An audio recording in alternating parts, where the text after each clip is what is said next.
So to summarize what we've seen, in phase 1, when we were being accelerated by the single washer, which was a single 3-gram washer, exerting a force of about 0.03 newtons out at the end of the rod, or the beam. Okay, we got this acceleration. In phase 2, we got an acceleration of negative 0.18 radians per second squared from the friction, presumably from the friction between the beam and the top of the marker. Now, is the frictional force only about 1/100th of a newton? This is only about 1/3 of this, which would mean that the frictional force should be about 1/3 of this. Well, there's a little bit of difference.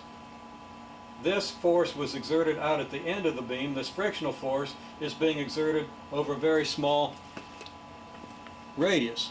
Okay, if we look at the top of the marker, the board was sitting right here on the end of the marker, and the frictional force is being exerted very close to the center of rotation.